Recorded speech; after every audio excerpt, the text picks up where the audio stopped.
What up? What up? Ad's about to start soon. Sorry if you're not subbed. Haha. Welcome to the stream. It's Wednesday. It's Wednesday. I spent some of my earlier hours getting some shit for tomorrow ready, so I started, instead of starting at like 1 and 2, I started a little more like 3. But we're getting shit done and ready. And it's coming out really nice. It's coming out really well. I'm excited. Though I did get a note. I thought I was going to be able to get some extra people approved keys to be able to play games with me tomorrow, to play Wilds with me tomorrow. Turns out I can't. It's only the people who are sponsored, which is a much smaller list. So for tomorrow, I'll just be playing. The only other person I'm sure of, that I know of, that's like in the usual circle you're used to me playing with, that will also have it that day early, is Mouse. Mouse is the only other one. So if we are streaming late, you know, we'll play with her too. And then the people who will be able to play it tomorrow, that are getting like normal early access and not like the super special sponsored early access, they're gonna get it unlocked at, I think, 9 PST. So it'll still technically happen that day if they're not on Eastern time. But most people who are getting it slightly early, they're getting it like midnight release day. Yeah, 9 PST. I mean, a lot of the people I tend to play with, like, first of all, I might not even be streaming that late, but maybe I will. I don't know. But also, a lot of folks will be not streaming that time because it's never when they stream anyway. But Joel said he had it. I think Joel is in the same batch as me. I think. I'm pretty sure, like, we're getting it emailed to us 6 a.m. tomorrow. It's like a test build branch kind of thing, so we should be good. But yeah. Oh yeah. I think Strippin has it too. I'll be messaging around. We'll see. But it means I can't get Skara in early. I was trying to get Skara. Less than 24 hours away from peak GEEGA hype. Glorpus Link, thank you for the bits. I was gonna have Skara join me. I mean, we'll just play with them another day. I was like, just hit me up. Maybe the next day. I don't know. Said she was getting the early access sponsor tomorrow. I think she said that yesterday, which was before they sent out an email just letting people know the difference. Like, hey, certain people are getting the early one because they're Thursday sponsored, and then some people are just getting the Friday one. So, yeah, this is an update to that. She will have hers unlocked 9 Pacific, meaning her 11 p.m. tomorrow. Which is not at all when Zed streams. It's like 12 hours after when she streams. Even later, actually. Oh, yeah. Sent me a DM. I was like, fix it. And I'm like, I don't... I can't do shit. It's not really within my range of capabilities to be able to give you the key. I can't do that. It's funny. She was trolling. She was Mimi. But yeah, so we're gonna have it tomorrow. Early morning. Maybe I'll just start stream early. Maybe I'll go to bed early and start stream early.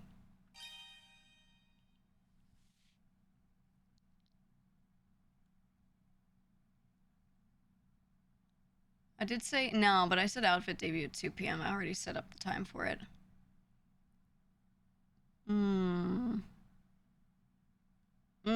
No, we'll go with the planned time.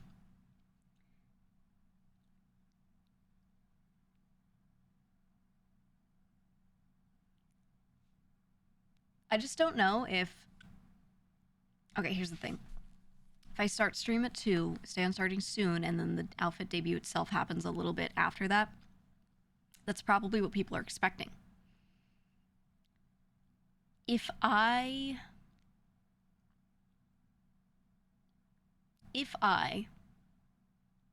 start stream earlier, and then at 2, I'm like, debut is now. So literally at 2 p.m., I'm like, here's the new outfit, and I'm doing the thing.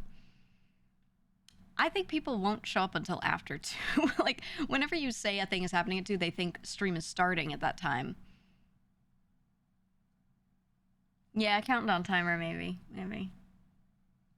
I'll think about it. I mean, it's not hard to adjust things like that the day before. I was just, when they update about the times things are unlocking, I was like, oh, okay.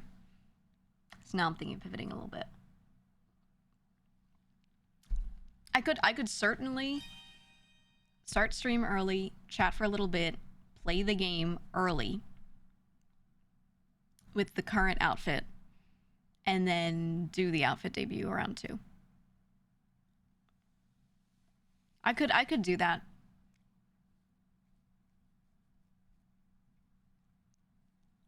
I think that might be nice, actually. We'll just see. You know what? I'll see what time I wake up and what time I've eaten, because I can't eat immediately when I wake up like I used to. Just health-related things. My stomach was affected. So I can no longer wake up at an earlier time, eat food, and then hop on stream early if I want. What I always do is which actually today my food arrived late, so, didn't have it. But I usually eat before stream, so if I push stream back, it's because I ate when I was able to. I have to, wait for my body to be able to eat. That is just it. And I just can't change that medically. Because I usually avoid eating on stream, so I wait to start until I've eaten, right? But maybe I just don't care. Maybe I just eat on stream. I don't know. Maybe just start stream without having eaten. Then again, do I want to stream with low blood sugar? I can do it, but I'm, just kind of ugh. I usually don't. I probably could. I'll think about it. Yeah, Mass Effect. Yeah, I mean, I talked about my medical situation already, but basically, my stomach was physically pushed on by the huge growth inside of me, and it affected some of its behaviors, and it's not the same. And it's not in a bad spot where I can't eat food and I'm gonna die or anything. But one of the little symptoms is if I try to eat right when I wake up, I can't bring myself to do it. It's not even you ever try to eat something that is not food and you have a visceral reaction, you cannot even get the food into your mouth almost? You ever have that, your body just fully is rejecting it, or you can't even get yourself to do it? You could will through it, but it takes so much out of you. That's what happens to me if I try to eat too early. And then sometimes I might actually throw it up if I do, but I can try. But yeah, I get that no feeling, when I try to do it. And I was advised not to push through and just try to eat, because they were like, yeah, if you just try, you're probably just gonna throw it up. It's not worth it. So, so that's kind of my morning food situation. I just wait.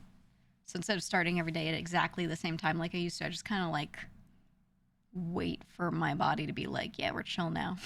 And then I eat. That way I'm not I don't want to force anything, That's you, tomatoes. Yeah. Oh, yeah. Letty was saying meds earlier. Meds without water. Yeah. Yep. Even if the food smells good to me, my stomach just takes a bit to start up. It's better than it used to be. I think it might very, very, very slowly be improving. But I think it's just incredibly slow. I have to sip water. I can't even drink a lot of water right when I wake up, or I get that same feeling. So it's interesting, but I think it is super slowly improving. I just don't know if it'll improve beyond a certain point, or if it'll, there'll be a cap, but we'll see. Anyway, I have food here. I am currently eating. I already ate some, so I'm chilling, but I'm currently eating. I'm getting food in myself. One of the things I ordered isn't right, and it's not something that I hate, But I really wanted that thing and they gave me something else. And I was like, me. I wanted that thing. But I like this other thing, so fuck it. I'll eat it. But you know what that means? You're allowed to refund the product. So I will get fed and get money back. Let's go. Let's go.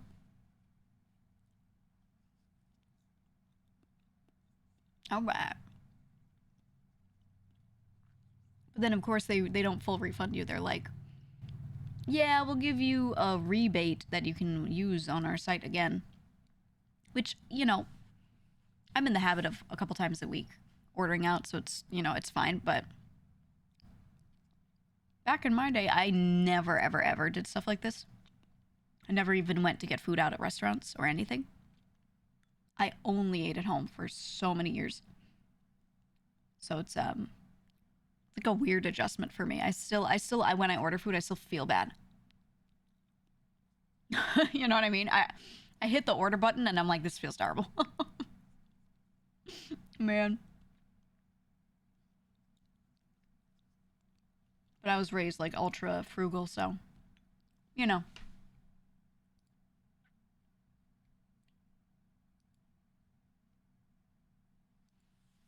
That's just how it is.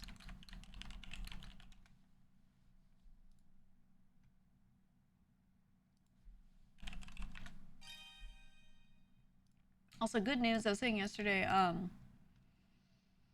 was a little worried because we weren't able to get like a 3D render as of yesterday of a 3D product that we're gonna sell as part of the merch line. But I contacted a friend who came in clutch and made a mock-up of it in 3D. That we'll be able to show on the product page. Woo! Woo! So everybody say thank you, Squiver. Squiver came through, and she was like, she's a good friend of mine. So figurine, I wouldn't say that. You'll see. But yeah, she was able to get something because I just didn't want people to open up the store page and it looked like a flat image, so people think, you know, it's like the equivalent of like an acrylic keychain or acrylic standee kind of thing, you know. Even if you write in text that it isn't, like people need to see, you know. So she was able to come through, which is great. And then I also have another artist named Miko, the person who actually did the art for the trailer, which I'll it's up at the top of the chat there, pinned. Miko's also drawing a couple of like little sketches of it in action, like, you know what I mean? So it looks three-dimensional. It's gonna be cool. So very appreciative of them for just kind of like last minute coming through and helping with that. People can't read for shit. I know. Oh man, you know, I always knew that. I always encountered that in the real world, but I have never encountered it more than when being a content creator. It is so bad. It is so bad.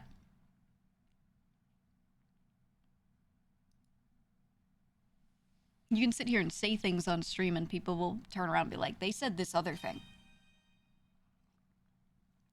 And sometimes you look at that and you're like, wow, why would they do this? You know, this is malicious. It's not malicious usually. They actually are just like that head empty. They just don't even fucking realize, you know? It's crazy.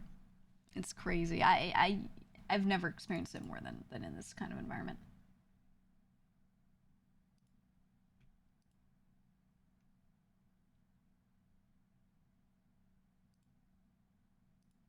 Anyway, so if I'm checking DMs here and there, sorry, but I'm just making sure that everything for tomorrow is good, but I'm getting like little art updates and things, and it's wonderful. Glad to see it.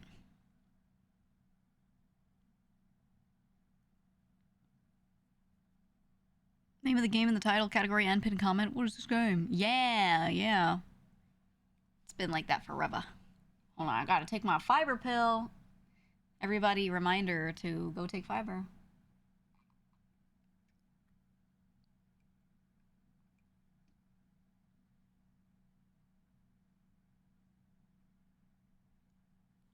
Don't forget.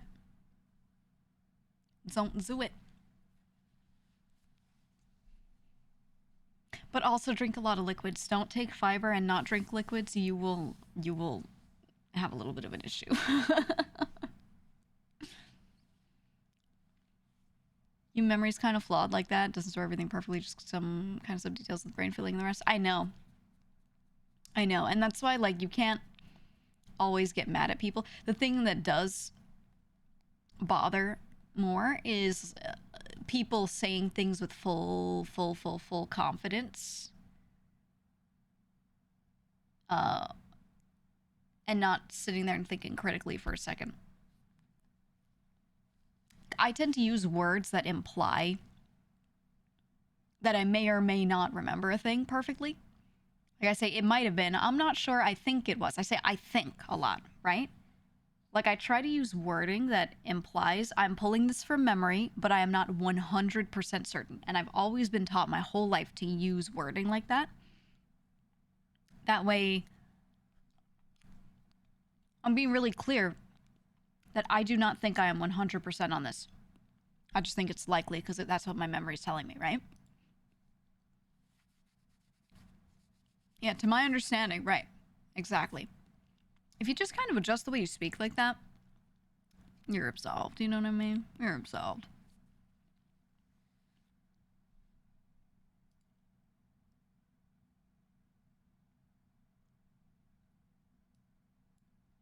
I heard that might be an ADHD thing. I know when I talk to my mom, she only really gets like 30% of the sentence sometimes.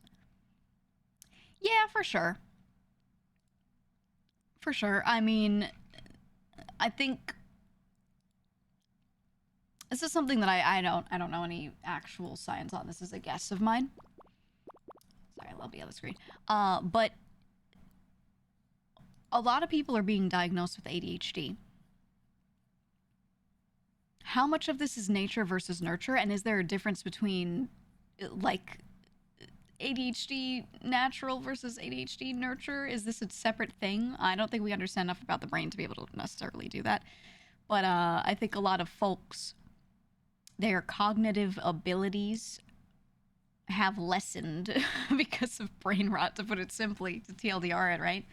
I think if you're raised with the internet and you're raised with these very small, like, positive feedback mechanisms and things constantly, like watching YouTube shorts and TikToks and scrolling through and getting this gratification very quickly, I think over time, you know, it not even I think, this is something that they've found.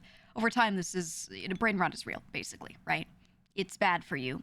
It affects your ability to lock in, to stay focused, whatever. But then there are also people who it's very clear since they were very little that they, boom, just had ADHD. So I wonder if in the future, I feel like it'll probably change where those two things will become separate diagnoses. That's what I think, at least. I don't know. I think there's a difference between you were born with this and this is something that you developed. And maybe it's so similar that it keeps the same name, but they add a letter, right? They add a letter to be like, you know, hey, you were born with this versus this is something that was developed. ADHD and bred. Yeah, I mean, they don't really use these other terms. They just kind of tell everyone they have ADHD. And yeah, right, like type A, type B kinds of things.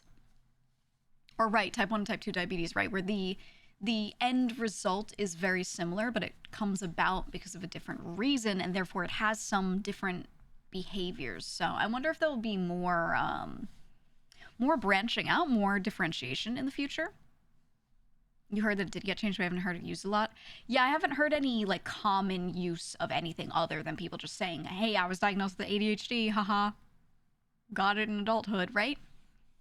But because I have friends also who have been diagnosed with ADHD or ADD when they were very young, and it seems different to me, right? Like when I'm interacting with them, the way their brain jumps around between topics and things, and the way their brain focuses on like everything in the room at once instead of focusing on one thing, that seems very different to me than someone who just is brain rotted, right? At least from what I've noticed. So friends of mine that have been diagnosed very young, it's very much an everything all at once thing. They're sitting in a room and their brain is trying to take note of literally everything going on. So part of them not being able to keep on a line of thought will be because, they're looking at the screen, they're reading something, but then they're like, there's a clock on the wall. And now their brain is thinking about clocks and it's picturing Big Ben. And then now they're thinking about London, right? And it just like goes like that.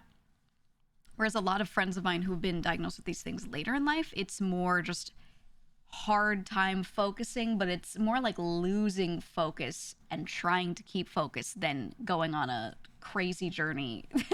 Does that make sense? Does that make sense? Like, it comes about because of a different thing, at least for how it's been described to me. So I just wonder about it. I don't know. I wonder how much we're gonna get different classifications of it, I guess. Something to think about. Something to think about. Can't wait until brain rot is an official medical term. Yeah, no, I don't think they're ever going to call it brain rot, but they'll definitely just break out the terms, I guess. I don't know. You got diagnosed when you were like 6. Yeah, it's very different. Very different. I don't know. You think it's like a blessing and a curse. You're hyper aware of your surroundings and know if the cat's trying to murder you, but it's so hard to pay attention. Yeah, I wonder if maybe there are better lines of work or things for those types of people to get into. I don't know. Maybe the difference you see is that those who get diagnosed late have been untreated for a long time, so it's kind of different. No, it's not just diagnosed late. That's not what I'm talking about. I'm talking about people who specifically have been evaluated mentally in general and never had this and then developed it. Confirmed developed it in adulthood. That's the difference. Not just someone who might have had it since they were young, struggled with their whole life, and then got, checked out and finally diagnosed late. That's still different because that might be I'm talking about the nature versus nurture kind of thing.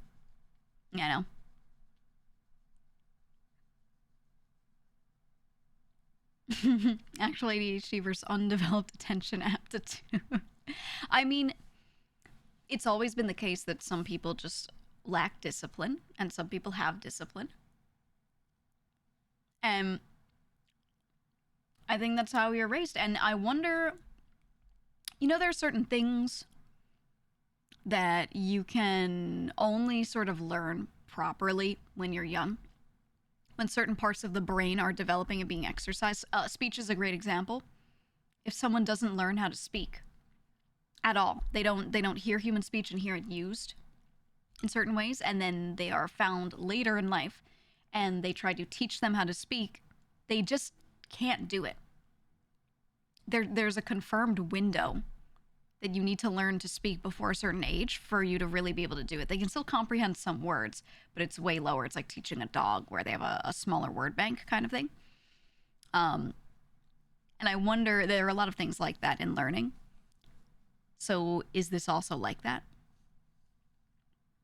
Is this one of those things? Is there a window? And what if that window is late? What if the discipline window is like starts early and ends late?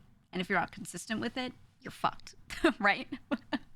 What if it's something like, you have to be disciplined through your teenage years, and if you can't keep it going through your teenage years, then in adulthood you'll struggle.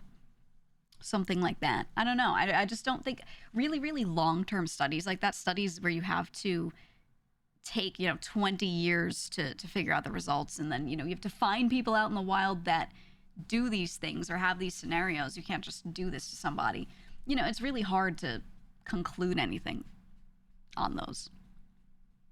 Really, really hard. It was cooked when I got to 3rd grade and couldn't do basic math. Yeah. Speech window is confounded by a lot of factors. Yeah. That's what I'm saying. So there are a lot of things that go together, right?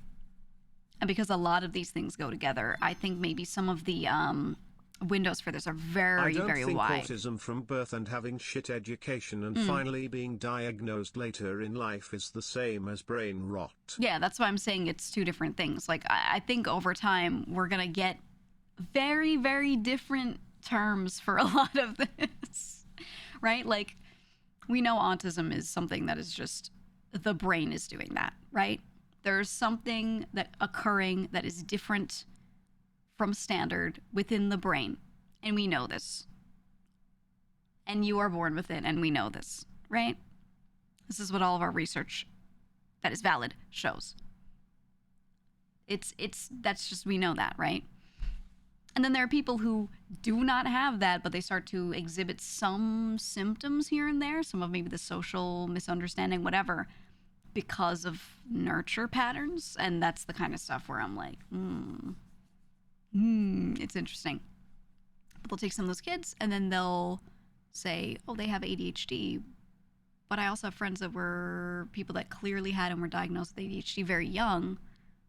So I believe there's a difference, and I just wonder about it all the time. I wonder about it because so many of my friends are affected by things like that relating to attention and focus, but they're all very different, and part of it is just them as people, but part of it is also what kind of discipline did they have growing up? Did they struggle when they were kids? Some did, some didn't, you know?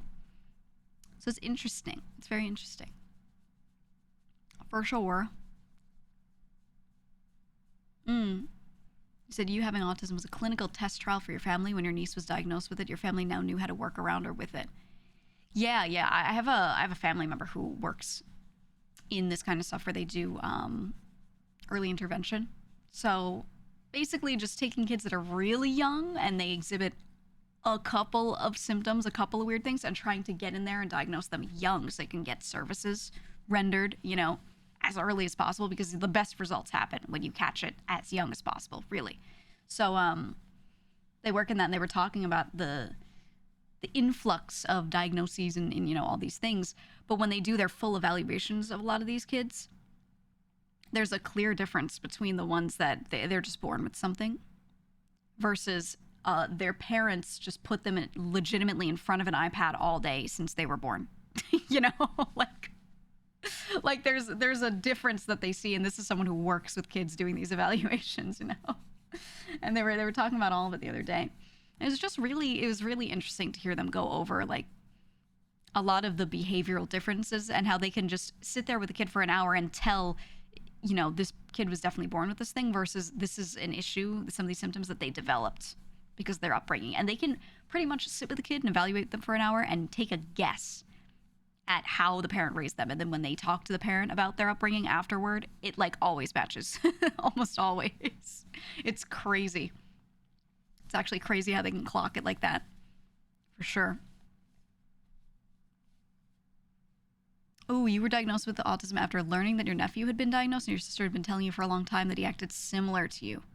Yeah, I have someone in my family who's a bit older.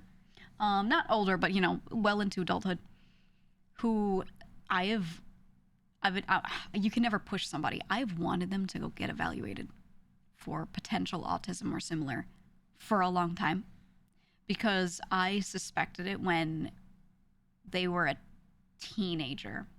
And a lot of it had to do with their sense of humor and the way they would deliver jokes. And if someone didn't get it, they completely didn't care and they were in their own world. They found it funny. They would look at me and laugh when telling a joke. And they knew that I knew their sense of humor.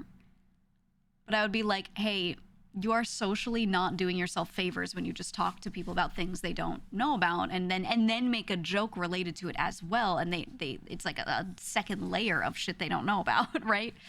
And that was like the first behavior that I felt like was off because they did it so consistently.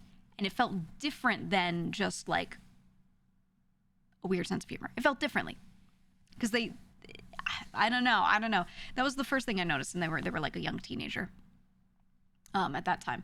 And then after that, I started to try and take note. I started thinking back, and I remembered when they were younger, them walking on the balls of their feet a little bit and keeping their heels lifted a lot of the time, which I then looked up later and was like, oh my God, wait, that's actually a symptom, an early sign of autism. That's a thing that they say. Not everyone who has autism does this when they're young.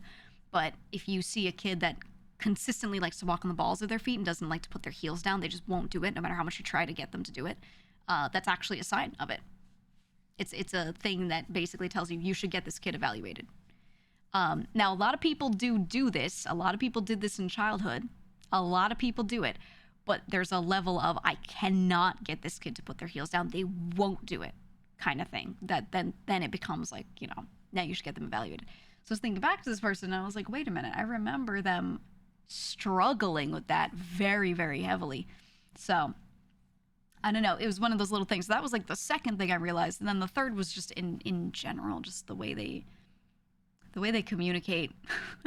I feel like there's someone who most people wouldn't notice it about them, but because I know them so well, I see it. So yeah, I've been wanting them to get evaluated for a long time, but I haven't brought it up to them in a bit.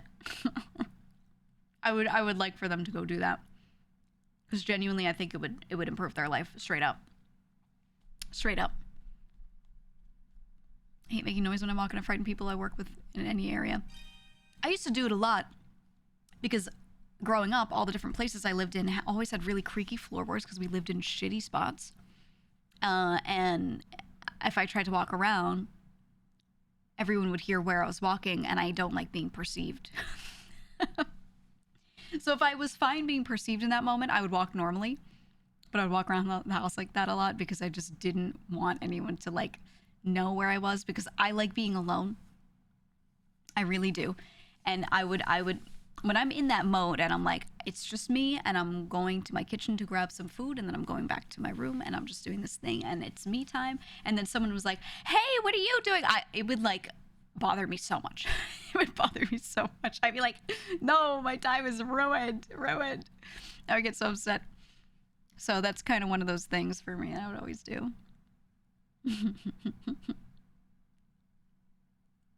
When you say bad thing about being on the spectrum is it always sounds like such a bullshit excuse. If anything ever comes up where it's the actual cause for attention or whatever. What do you mean by that? Expand on that. Give an example. I get the first half of that, but the second half, I don't know.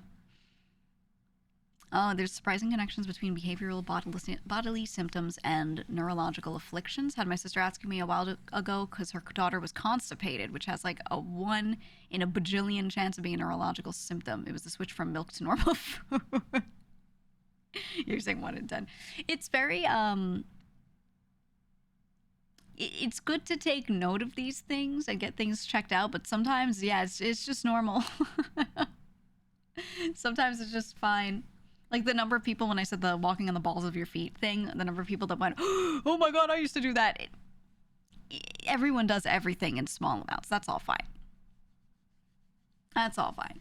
It's just when you do it excessively, when you do it excessively and it's to the point where if you put your heel down, you feel so uncomfortable that you're going to like get frustrated and start to like genuinely like build anger. That's when it's not so good. Let's say, like if you say something someone misinterprets in an emotional way you didn't intend, but the explanation that you didn't mean it in the way that they interpret it, and you have ASD, just ends up sounding like bullshit, like you're actually just a jerk. Yeah, that's just on people being understanding or not, right? And I think that comes from, I think while I don't like it, it's understandable for people to get frustrated by things that they have never had to deal with much of, things that appear in front of them that are frustrating, confusing for them. Everyone would be frustrated by things that are just like happening that you don't normally deal with, right? And some people just don't have much experience having to deal with anyone with any sort of issue of any kind. If they come from a small town and none of those people in that small town had any neurodivergence, then they would never have really experienced that. And then when they meet someone in like college that is ASD and that person's doing things that they just don't understand, I understand them being really like, what is this? Like having no clue because they have no experience with it. And then you'll have people that have dealt with it their whole lives, so they understand and like it's nothing new to them. So when someone just says, oh, sorry, yeah, I've got ASD, I meant it like this, they just go, oh, okay. And they take them at their word, right? And that's like, it just depends on those people's experiences. Honestly, I still think everyone should try to be the latter, right? Everyone should just read a damn book sometimes and, like just fucking get used to it or something. But that's just me. But I don't know. I always knew a lot of people with a lot of different issues, physical, mental, emotional, neurological, everything. So for me, it's like a no-brainer to say, okay, we'll just adjust to other people. when they have various issues. Just adjust. But I think maybe it's not so easy for people that just, don't have that experience. They've never had to. That being said, they could still be or not be an asshole about it, but, they could just ignore it and detach if they don't know how to deal with it rather than being like, weird about it.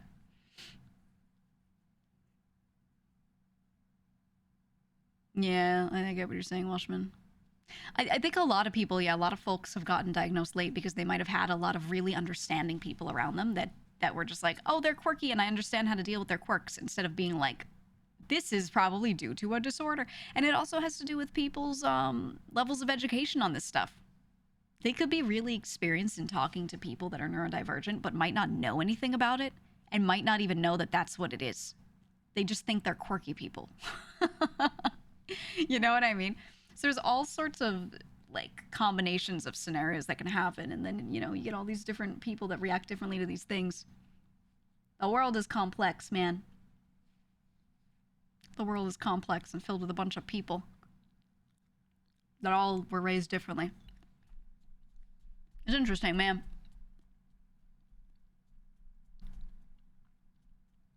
You come from an old-fashioned family. You're the first member of your family to be diagnosed with ASD, and it was a late diagnosis. Many family members never adjusted, and you don't blame them. Suddenly you're not just quirky, you're different. It can be tough sometimes. Yeah, that's another thing, too. A couple of my friends that got diagnosed with various things later in life said that it definitely went from, like you said, like going from being quirky to being different. And in some ways, some people treated them differently in a good way.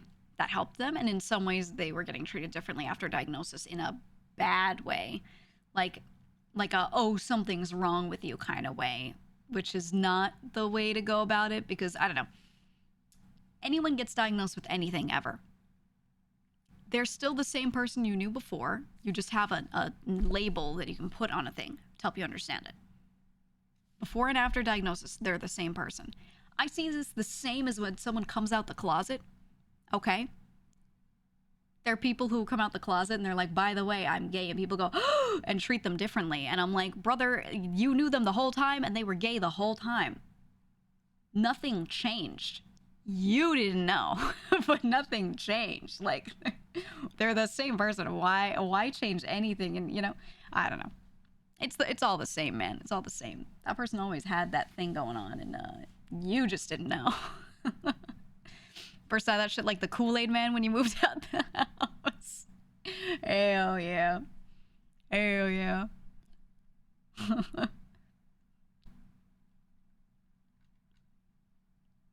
You were diagnosed at 7, your family thought it was a quack doctor. No. Yeah, I've actually had a few friends have that situation that got diagnosed as adults again, where someone, when they were young, said, oh, you have this thing, and then their families were like, no, they just have a couple quirks, and it was because they were, I don't love this term, but they were like high functioning, right, is how people would say it, meaning they're not really exhibiting a lot of extreme symptoms of let's say it's someone with autism, right? Several people that I know that were diagnosed young and then they had a similar reaction by their family and then they got diagnosed later. They're just people that you wouldn't really know that they have autism. They have a very light amount of it, right? It's a huge spectrum, and it's not just more or less severe. It's like, imagine a bunch of symptoms, and then those can all be more or less severe, right? So with these friends, a lot of them didn't really get fully, reconfirmed, diagnosed in adulthood until enough reading and researching was done about it that they were like, okay, I think I just have like a very light underlying amount of these things, and they went back for evaluation. But it's really hard to get diagnosed if, you don't really have like extreme displays or moderate even displays of some of those symptoms, like, because it doesn't necessarily affect your life too much sometimes. Some people are mildly affected, very mildly affected when it comes to functioning in society. So like they don't worry about it. They just straight up don't worry about it. So it's interesting. It's very interesting.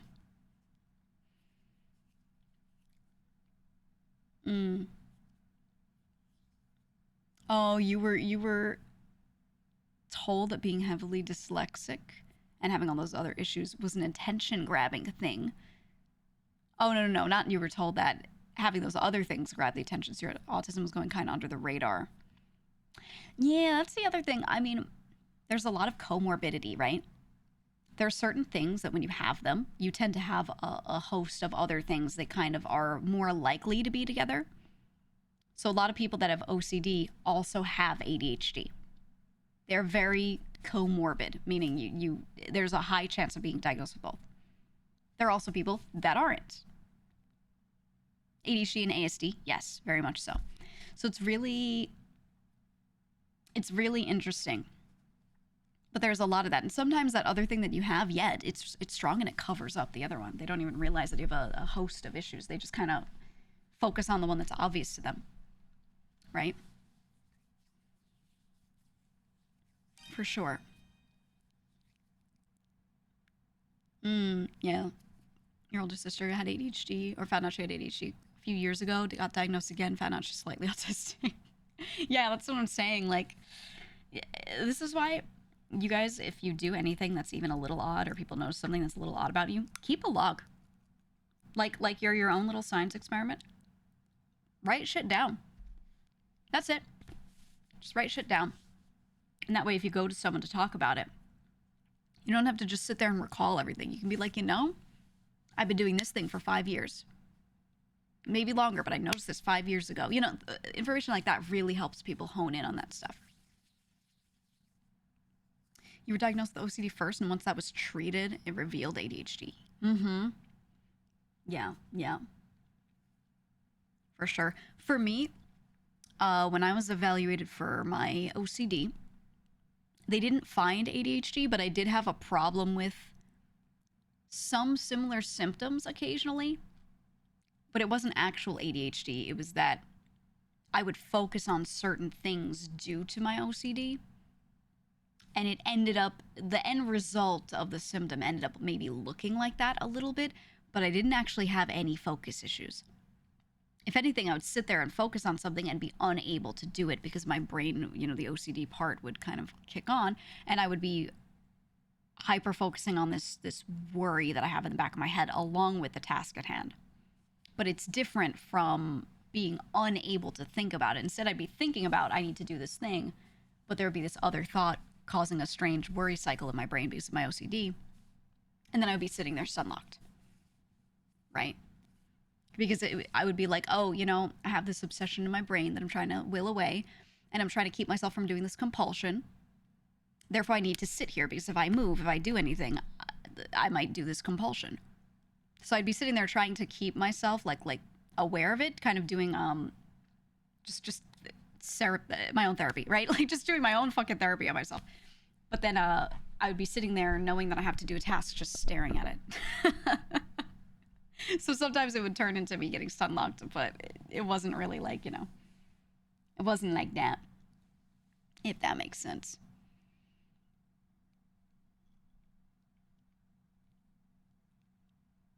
Yeah, exactly what Rogue said. Yeah, I get you. Yeah, huge executive dysfunction. Yeah, I don't really struggle with it as much. It's only a couple of things here and there, but instead I go through a horrific guilt cycle of it. Like, I never forget about it. It's always there. I'm always very aware of it. Very, very aware. But, yeah, then I go through a guilt cycle, which then might trigger my OCD to happen, and then I start to think about that thing or a similar thing, and then a compulsion develops, and then I have to get myself to not give in to those compulsions, which might turn into me getting stun-locked. But I'd rather sit there and be stun-locked a little bit on something than be, like, developing a new compulsion, My OCD, for the most part, nowadays is very under control. But back in the day, when I was younger, it was worse. It was harder for me to control it. So, yeah, it would turn into that a lot. It's so much better now. And I don't really deal with it that much at this point. Just a couple of things, but it would turn into that sometimes, for sure. For sure. Yeah, blazing. That's what I would do. I would just sit there and think about it. But then the difference was in my brain, I was like I was feeling this desire to do a certain compulsion develop, and then I'd have to sit there and will it away. It was that, for sure. Have any tips for people who never quite learned how to deal with getting stun locked in their adult life? No. No, because mine is related to OCD specifically, so unless that is what your reasoning is for it, I can't really advise too much. But I will say you have to teach yourself discipline. And the best thing you can do is try to do that in everything. So that whole saying of, you know, if you wake up and make your bed, you're starting off your day right with a task done, and then you can do more. I think that holds very true.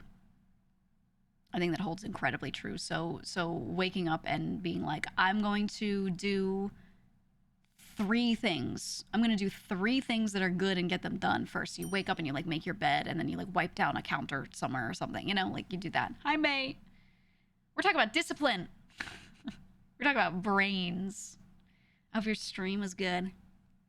Was poppin'. I saw she was playing Repo, which actually was on my list. A friend of mine had sent it to me a while back and was like, we should play this.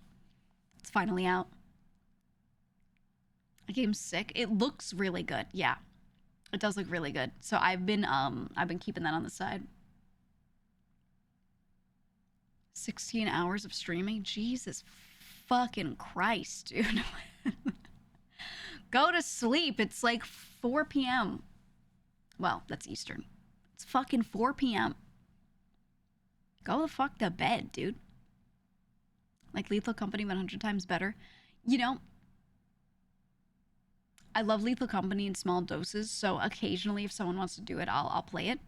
I got so tired of the, like, I'm here to clip farm Lethal Company cycle. I just, my brain melts. It turns to liquid. I open Lethal Company and I can only do that once a month. And then at least one group of friends was like, yo, we're going to do a sweaty run. And I was like, okay, I think I can lock in for this. So I kind of did. But even after that, I was like, yeah, I'm tired. I can't play this game for like 6 weeks minimum. So I put it down for a bit, old Yeller style. Couldn't do it, man. Monster designs and engagements are better. Yeah, I think Lethal had a really good set of monsters and the kinds of things that they do, but you know, it's one guy. It's not the best made. It's not the most balanced. So it'd be cool to like, yeah, just have better versions of that, honestly. Sweat Team was a fun watch. Yeah, I like it. It's sort of, I feel the same way about Plate Up. Remember when everyone was playing Plate Up all the time? I want to do sweaty runs. I want to do sweaty runs. I want to try to automate everything. I want to sit in the shop phase, okay, and sit there and think about min-maxing the fuck out of this. I don't want to just open it and be like, let's rent a restaurant. Oh, I put the apron on, you know. But, like, I also don't want to be bringing the vibes down when a friend just wants to fuck around and I'm like, I want to automate everything. And then they're just sitting there in the shop phase like, come on, play the round, you know? So I don't speak sometimes, you know, like, all right, I won't speak. But it's fun, man. It's fun. You think you play so seriously? I do, and I try to hold it back. Or when friends are going and like doing their thing and having fun, I'll just sit on the side and like re-optimize our base or whatever. Kitty does that. I was talking to Kitty. Yeah. I was talking to her about playing more games together, and I was saying that it'd be really nice if we did like Sweaty Plate Up. She really wants to. Actually, I need to message her. I haven't messaged her in a bit.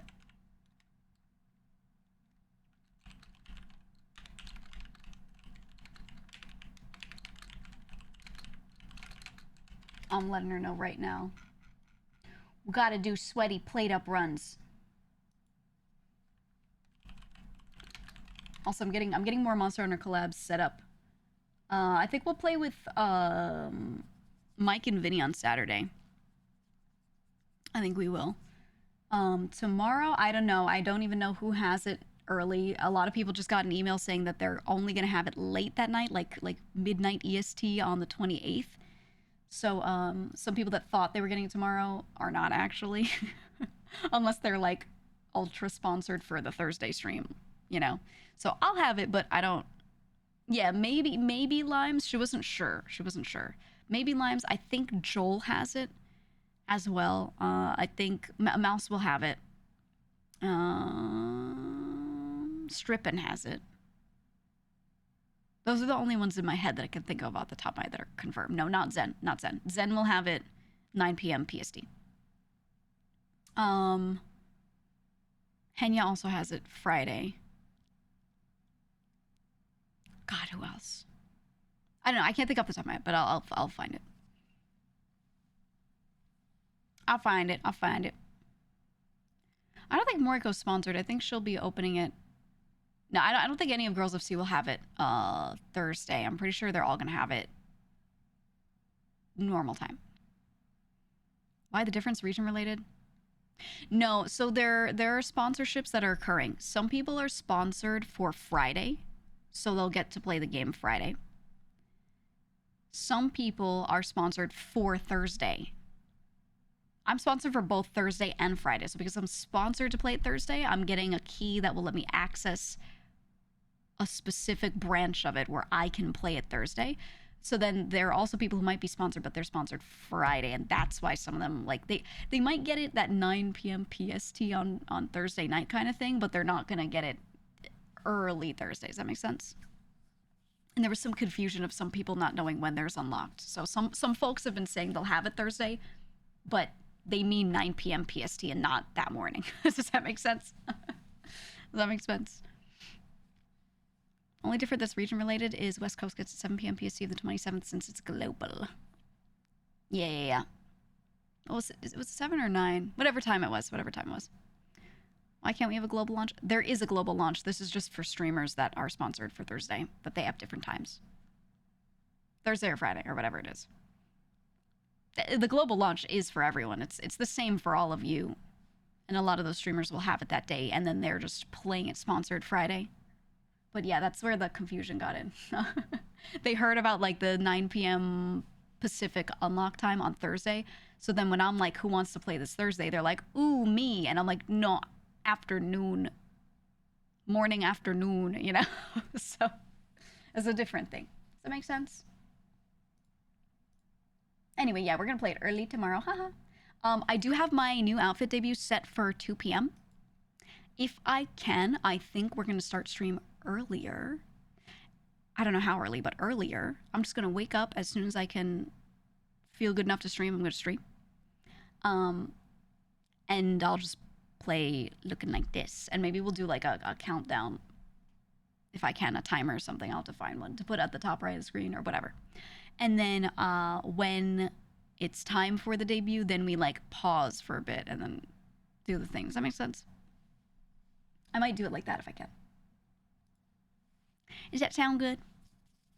Because I just want to get in and play it early. I want to play it. I want to be ahead. I want to be that guy. I want everyone to start joining. And I'm like, haha, I'm already 10 hours in, you know. And then I brag about it and I'm like a big asshole or something. I don't know. That's what I want. Are they going to be dorps? Yeah, I don't know if we have drops for this game. I want to say no. I don't think Capcom... Well, I was going to say I don't think Capcom usually does drops, but... I don't know. Either way, I have drops perma enabled. So if there are drops for the game, they will just unlock for me. So yeah. So they'll be there.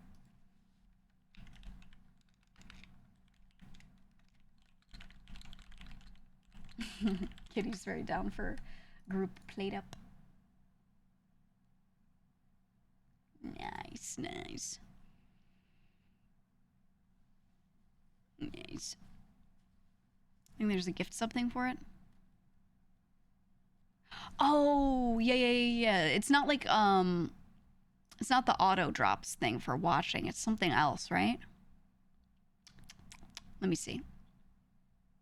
Did they put it on the Monster Hunter Twitter or the Twitch Twitter?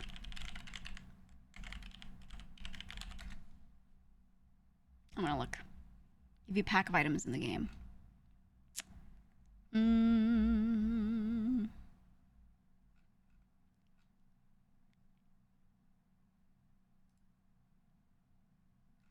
I'm gonna scroll.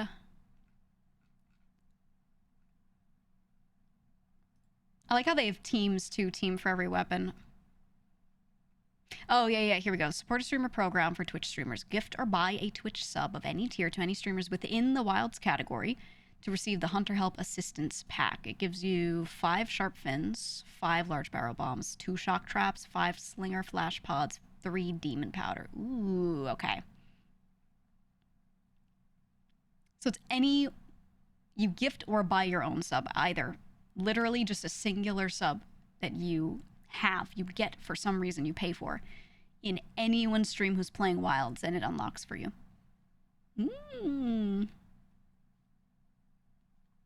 I mean, it's nothing crazy, but I don't know how easy some of these items are going to be to come by in the game early. So I don't know. Could be good, could be good. We shall see. Gift a sub in your own stream? Oh my god. Giga brain. Holy shit. Holy shit. Oh my god. Oh my god. It's nice bonus if you're gifting a sub anyway. Yeah, like if you're gonna gift one anyway, just wait until that day, right? That's it. It's pretty good. It's pretty good. The codes are 1 platform per week. Is anyone really getting it on multiple platforms, though? I feel like everyone's just going to main one. I'm going to PC main. I'll be fine. I actually got a PS4 back when World released. Sorry if you hear me opening food. That's my paper sound. I got a PS4 when World released because I wanted to play World when it released, and I was not going to wait. So a lot of my hours were when I was no-lifing it on there. So my PC version of World, I don't really have like a lot of event quests and shit done or extra shit done. My MR is not that high. It's like good enough to do everything, but it's not like maxed because I did everything on PS4. I did everything on PS4. So I kind of stuck to continuing to play that a bit here and there. So I'm glad I don't have to do that. I don't have to have like two characters I'm working on, you know what I mean? Yeah, you double dipped on Rise. I'm gonna stick to PC. I wonder, do you guys think this game will be able to, I'm not gonna say well, but do you think it'll be able to run on Steam Deck? Is there a world where I can play the game on stream and eat food and sit on my couch and get hunts done? Like if I take the graphics down to doo-doo,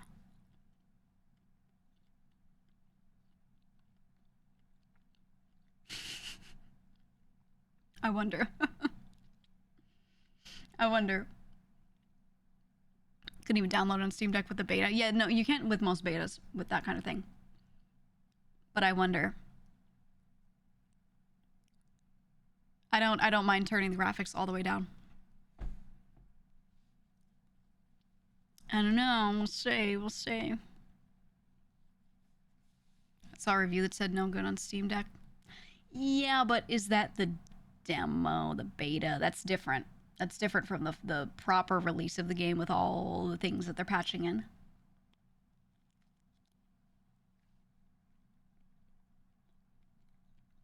Set up remote play? I could, but isn't there latency?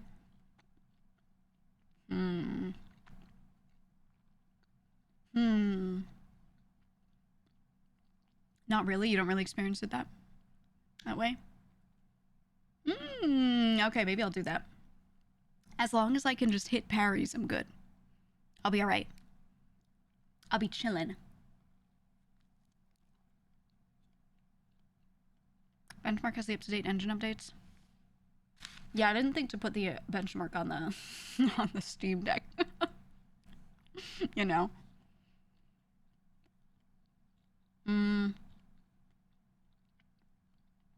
Is there anything you want to see in the game specifically? I mean, the thing I want is something I'm sure they'll do over time. I just want funny event quests. Interesting event quests that, you know, things like how we have Tiny Urgan, you know, all like joke event quests. That's all I want. Other than that, I just want a good Monster Hunter experience. That's it. That is all. Yeah, silly weapons. Like, they always put the giant swordfish greatsword in, right? You know what I miss? Way back in the day, I remember getting the dual blades in 2nd G, okay, on PSP, and it was a fork and knife. I want that. I want those dual blades. I want them back. I miss them. They were like the iconic dual blades back in the day. I want those. I miss them. Yope is closer to World than Rise when it comes to gameplay. Yeah, Rise. I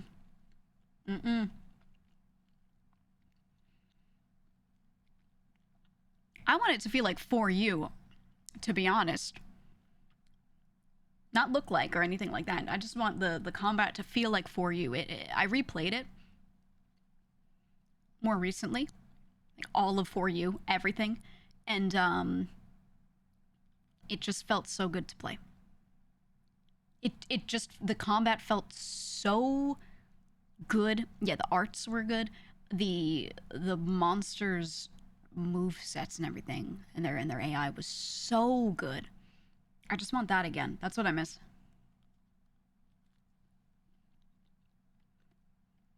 That's all I want. Yeah, it's the same story director, right? So hopefully, you know, the combat is influenced there. I mean, the beta felt good, so we'll see. You only played Generations. Generations was good. Actually, kind of want to go back and replay it. Maybe when I'm done with Wild to go back and replay it. For You holds up well? It holds up so well. Anyone can go back and play it, and it's just really good. I think it'll be good forever, to be honest. I think For You will always stand the test of time. You'll stick to old gen Monhun this time around? Nah, Wilds felt good. Maximilian's been playing it and loving it. Yeah. Like Celtis and Celtis Queen united when they were in For You. Yeah, we don't really have, in modern Monster Hunter, we don't have a lot of fights like that. I miss the bugs. You remember the Desert Scorpion from Frontier? Oh my god. I miss the bugs. I miss, yeah, tandem monsters. The gold and silver fish that look like Plesioth. Sorry, I just don't know their English names. God, they were so good. They were so good. I want them back. Vashimu, yeah. We need him back. I want... Who do I want? I want, you know... I want variants back that are very different from the original. I don't want them to do monster variants that are, you know, different color with one different move. And one different gimmick. I want the variants to be very different in moveset, which sometimes they do, sometimes they don't. I like to see that consistently. I really would like that. Yeah, the deviants. Yeah, sorry, I'm eating. Yeah.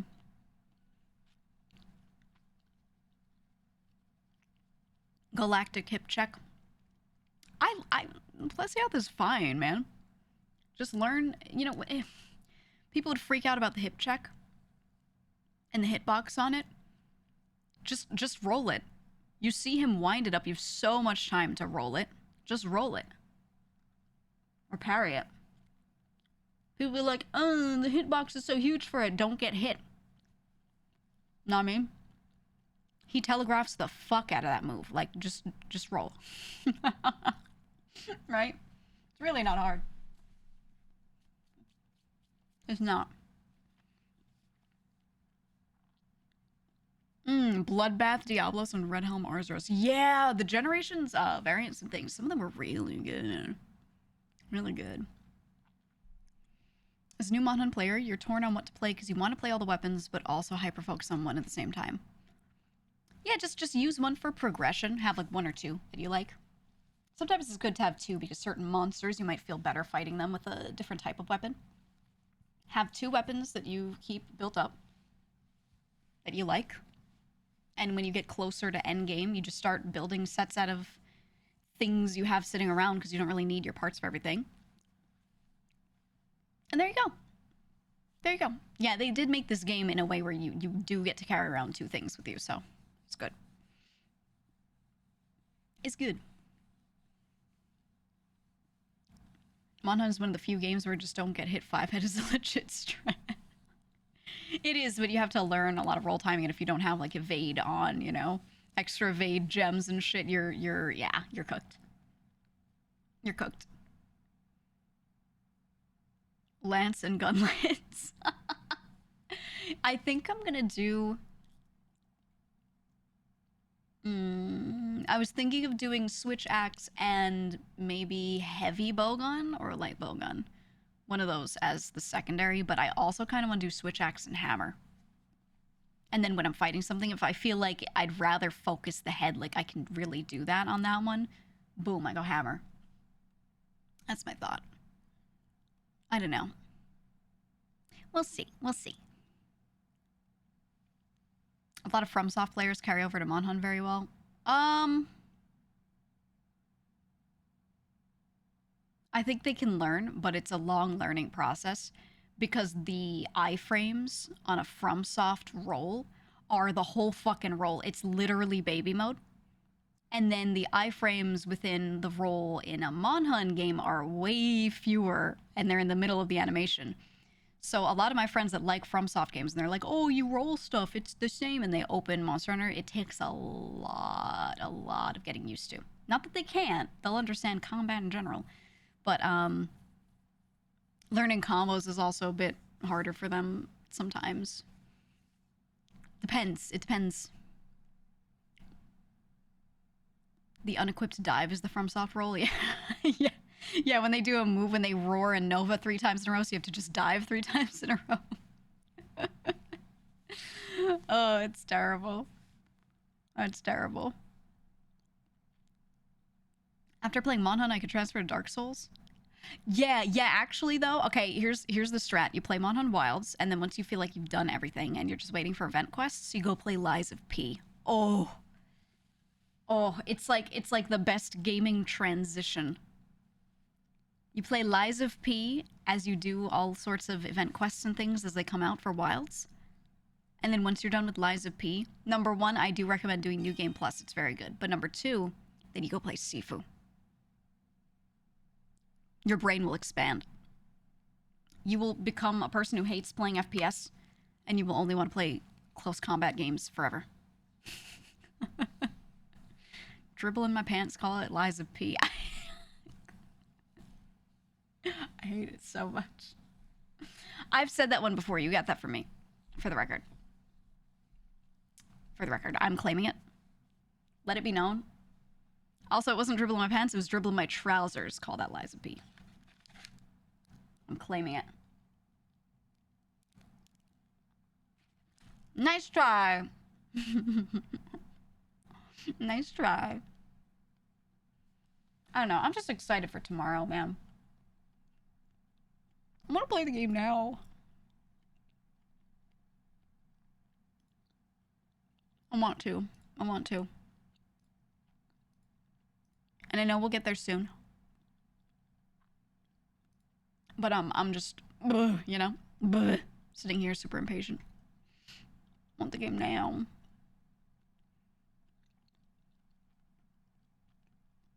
You do it again. Yeah. Typical. What weapon are you guys gonna run? Not your secondary, just your main. What main weapon are you guys gonna run? I'm curious.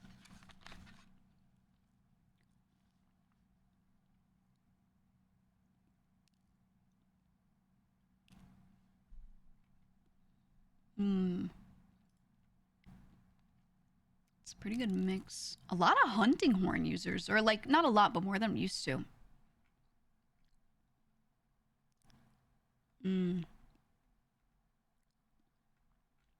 Can't help but notice that most of you are afraid of ranged weapons.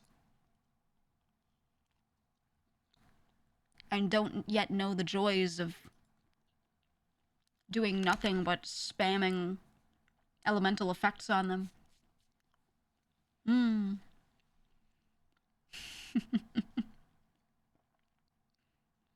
I can't help but notice a lot of you are afraid of Charge Blade and Sword and Shield. Do you hate shields and swords together?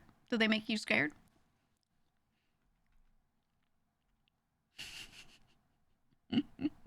I really love Charge Blade. If I didn't have Switch X in my life, I would be playing Charge Blade, I think. I would be. I love two-phasing, you know?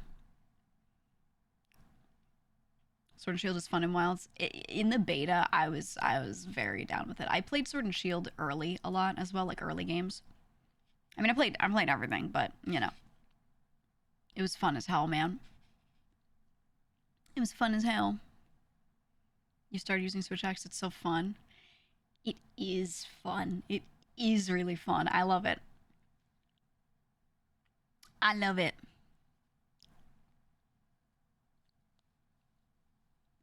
Swax main since 3rd. I think I played it in Try, but I think I mained Greatsword in Try. Now that I'm thinking back to it, I think I played Greatsword and Hammer the most, actually. I think I played those two depending on what I was fighting. And then I went from... So in 2nd G, I played everything. But I played a lot of Sword and Shield and Hammer. And then in Try, I think I played a lot of Greatsword and Hammer. And then I started playing a bit of Switch Axe, and in 4U, I played a lot of Switch Axe. And then I became kind of like a Switch Axe Charge Blade person and Hammer, but I always made sets for everything, so, you know. First time you watched someone play Monhon, they were using Greatsword and you fell asleep during that stream. Greatsword is fun. It's very,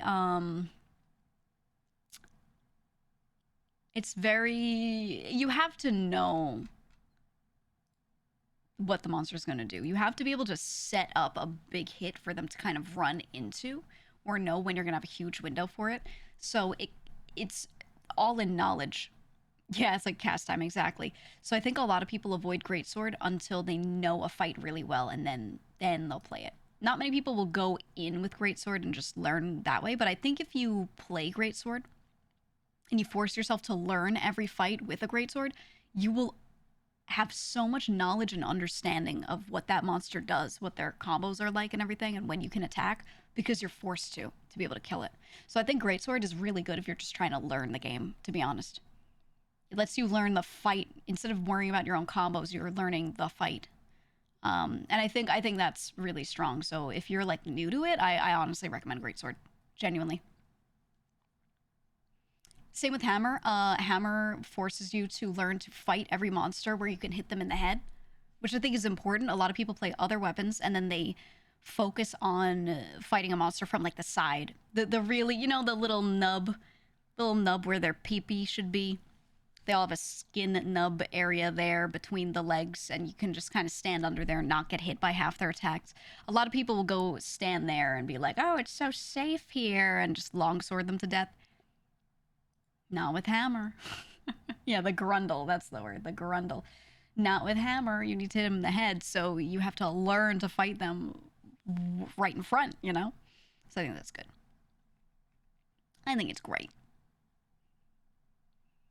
So no one, I'm going to try the Haunting Horn. You should. I will say in World it had some of the worst damage overall, so a lot of people didn't really use it. I would like to see it get a resurgence. I really want that. You want to play Gunlance? You should. I always found it pretty fun. I always did. The beta was your first Monhunt experience, and you picked Charge Blade. Ew. I think if your first Monster Hunter is Wilds, I think you should start off with some of the first weapons in the list.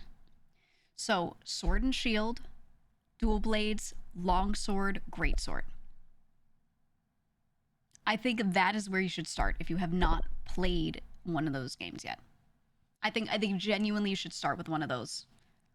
And then you go from there. And then, you can swap weapons really easily. You just go and fight one monster 2-3 more times so you have enough stuff to make whatever weapon you want to try. That's it. It's really, it's not hard to swap between weapons at all. You don't have to start on one and then be like, oh, this is my main forever. I can't switch until endgame. It's not true. You just have to do a couple extra hunts to get the materials you need. So, it's worth trying something a bit easier so you can learn just the fights themselves and then, go swap over. It was like 2010 or something when you first saw Monster Hunter gameplay and you were mentally comparing it to God Hand. No, they're nothing like... God Hand's a goated game, but that's like a classic old school beat 'em up. There's... No. They're nothing alike. If you like God Hand, not the same game at all, but you should go play Sifu. Just saying. I think everyone should play it. I'm just Sifu's strongest warrior, but I think you gotta go play Sifu. They're both Capcom. I mean, something that was really funny is, 2 years ago, maybe 3 years ago, I remember all of a sudden seeing a couple of VTubers playing God Hand out of nowhere. They were like, I heard this old game was good. And I was like, oh no, because it's not an easy game. And I was watching them struggle so much. It was so funny. It's not an easy game at all. Not one bit. I don't think people realize how hard it is, though. They really just don't understand how hard it'll be. You saw so many indies play God Hand in the past year. I don't know why it happens. I guess one person mentions a game or plays it, and then everyone is like, oh my god, me too. Oh my god, me too. I don't think there's anything wrong with that, but I feel like when you're like the 10th person within the, medium or small indie sphere to play an old game, I feel like a lot of the viewership is a little tired of seeing it, right? But at the same time, there's very much a part of me that I just like seeing play games that I like, especially older ones. I mean, it's hard for me to convince friends to play some older games sometimes because they look at it and they go, ooh, it looks stupid. Oh, the graphics look bad, or whatever the fuck. So, I still see it as a win. I'm just glad people are playing games I like, man. I tried to get so many friends to play OG Paper Mario that hadn't played it.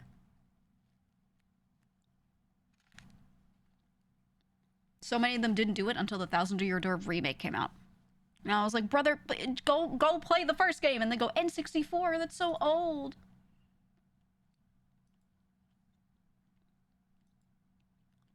I don't know, man. Paper Mario 64 is real slow. It's not. Well, I'm thinking of like streaming pacing. The game is not slow, not at all. I found, because I streamed Paper Mario and then Thousand Year Door a couple years ago, both all the way through.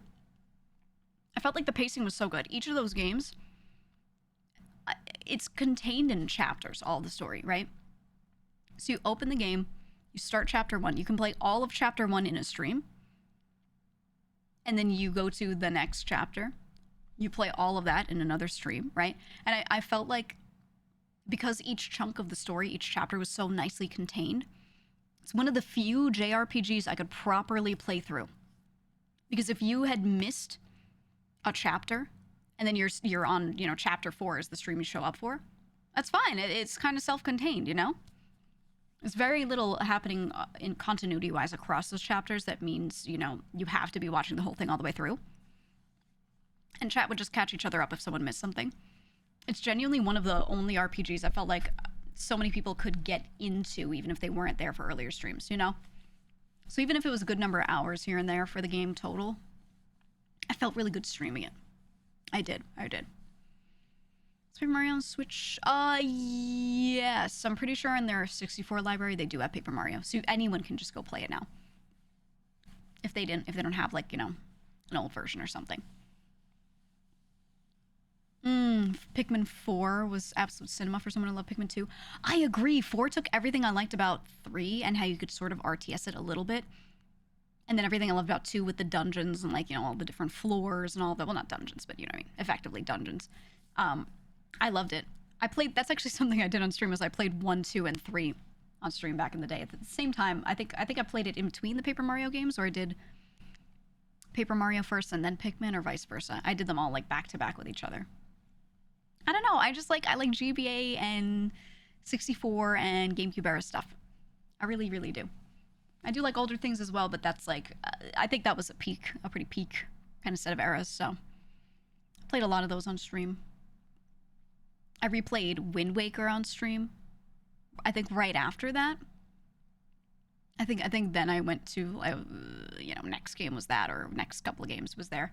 And yeah, I absolutely love doing that, but I did it with crowd control on.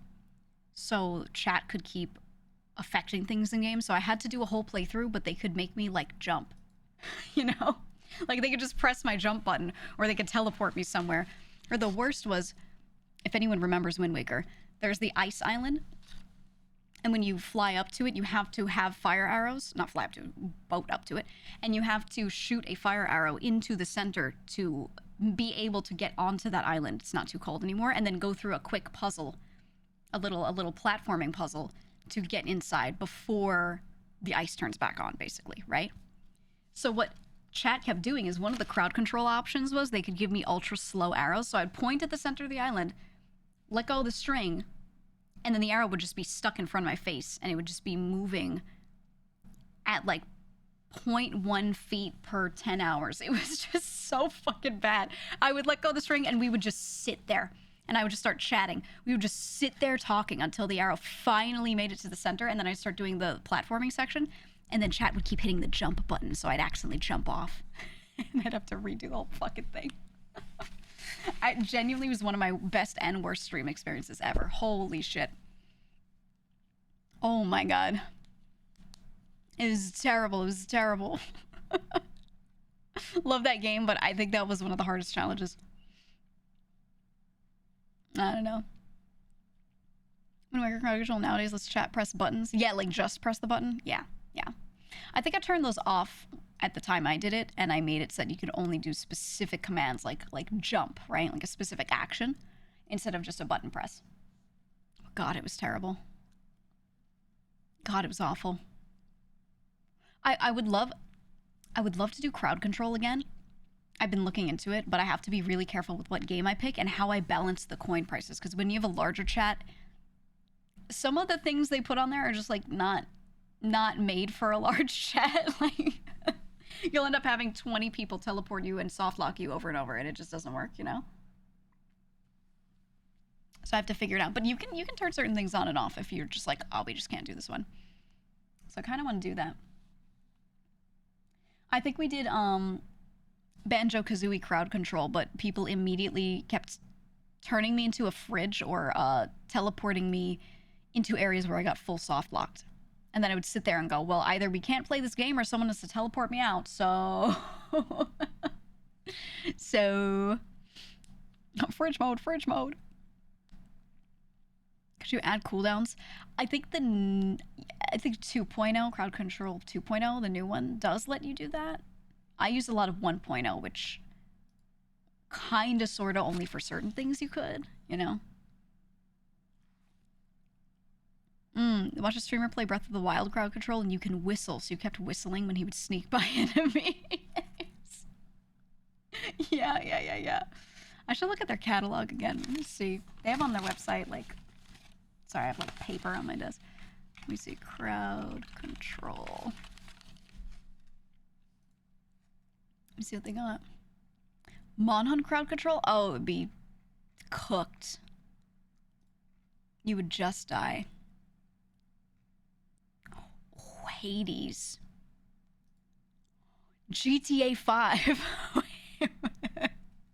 Donna, Luigi's Mansion, Red Dead Redemption 2. I actually want to play a normal playthrough that.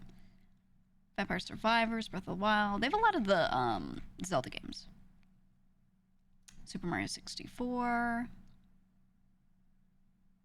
Risk of Rain 2. No, not an RP. No, you couldn't hook it up to their shit, but you could do it as like a normal playthrough. Baldur's Gate. Donkey Kong 64. Dredge. Oh, I loved that game so much. Valheim. Angerfoot. Celeste. Inscription. Fallout 4. Ultra Kill Crowd Control. Ooh. You guys know Ultra Kill is in like my top 10 games. Maybe. Content warning could be fun. Balatro. Oh, shit. Enter the Gungeon would be so good. Actually, Deep Rock Galactic. Could you do this with multiplayer, though? I think you could do crowd-controlled multiplayer games sometimes. Wario Land 4. Oh my god, that's the best one. That's the best one. Wario Land 4 is... I mean, come on. It's one of the best games ever. Let's see. Large Wario, Kill Wario, Poor Jump Height, Slow Ground Speed, Fast Hurry Up, Hidden Tiles, Zombicity, Burnicity, Wall Climb. Oh shit. I love Wario Land 4. Yeah, it truly was like when it comes to those kinds of games, dude. Wario Land 4 was unmatched. Melee. Mega Man 11. Mega Man 11 was really hard, actually. Hades, Darkest Dungeon.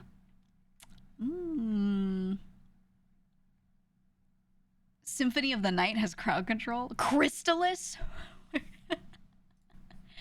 When we talk about really, really old fucking games that I don't think hold up nowadays, but I used to really like, Crystallis was one of those that I loved. Oh, there's so you could do everything in it too. There's so many options. Holy. I loved that game. It is, in hindsight, not good. It is not a good game. They have Souls games on here. They have 1 and 3. Donkey Kong Country and Country 2. Fuck that. I love those games that, ooh. Gradius. Oh my god. I loved OG Gradius. I feel like it wouldn't be that funny with crowd control, but I loved that game. Mario Party 3. Oh my god. A cooked Mario Party 3 collab with crowd control. Could you imagine? Metroid Prime and Echoes. And Paper Mario Thousand Year Door. And Pikmin. Oh, we should do Pikmin crowd control. That would go crazy. They also have a bunch of older Pokemon games. You could do Crystal. You could do Emerald.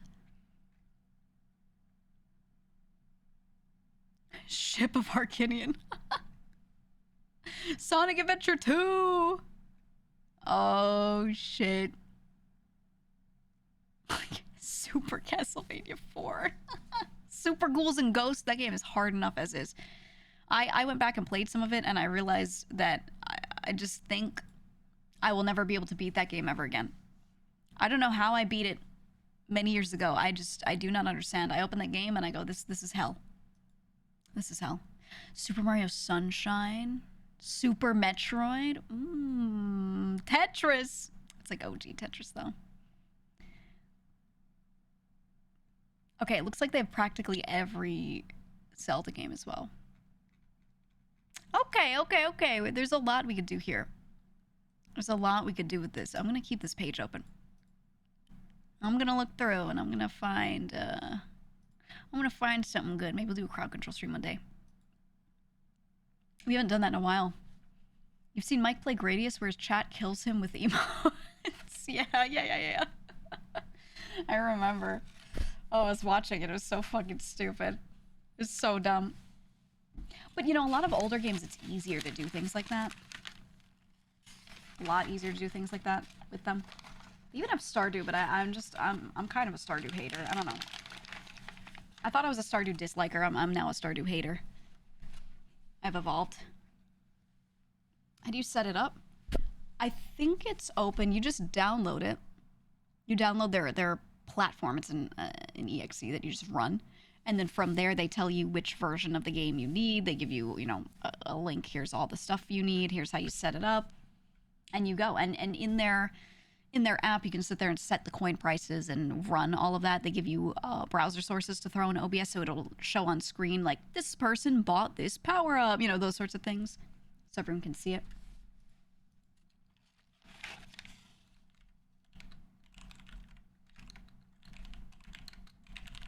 But we'll see. We'll see.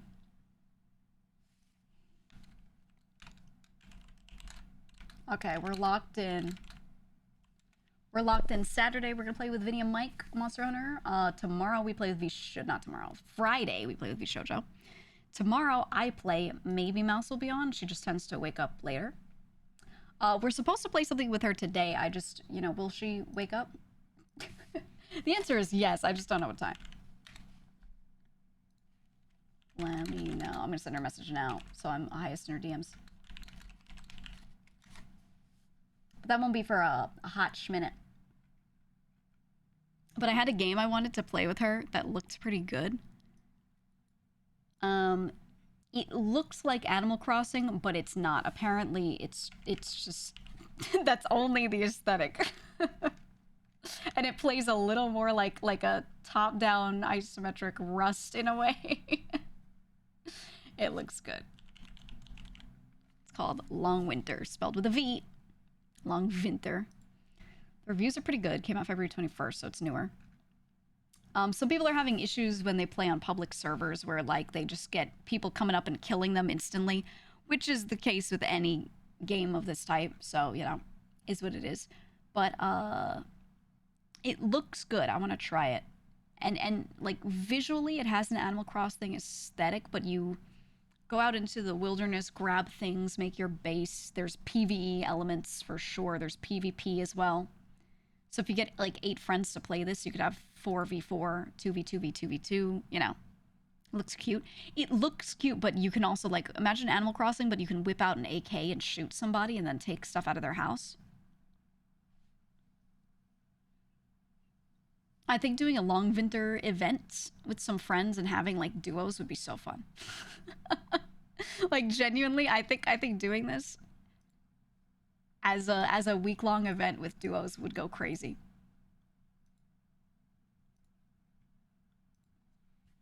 I think that'd be so fun. You'd be so invested. Yeah. It looks really good. Looks really good, so I'm actually gonna send this to a friend.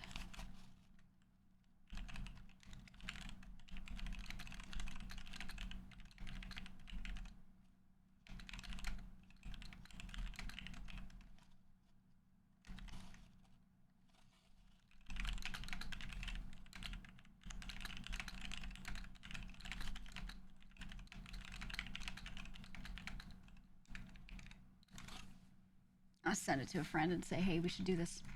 We should set up an event. All right, and then we're also setting up, at some point, a plate update with Kitty. Meet Kitty Neutron at the very least, and then we'll get a 4th. But we want to do sweaty plate up. It'll be nice. Monarch played it before. Oh, did she? I didn't know.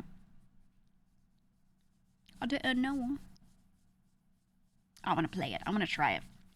But I want to play it alone. It doesn't seem like... Well, actually, no. It does actually seem like an alright solo game. I just think it would be a little hard to play on some of the public servers, maybe.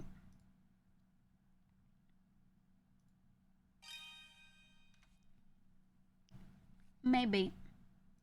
I'll look into it. It looks fun, though. I should just get a bunch of RP people to play it, like VTubers and RP folks. I know they'll do it.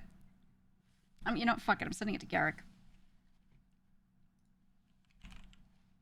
Fuck it.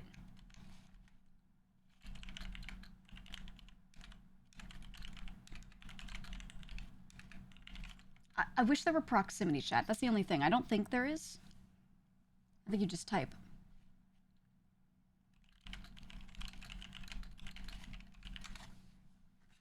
Sending it over. VTubers. Ew. Ew. Ew. I think I've been enjoying crossing the beams, taking friends from one community and crashing them into friends from another community. It's been very nice. It's been very, very nice. So I'm gonna keep doing it. And you can't stop me. Not that I was trying. But you can't stop me. Anyway, let's keep chatting, but I'm just gonna open a game. We're gonna open not Subway Surfers. Hashtag not Subway Surfers. We're gonna play it. We're gonna do it.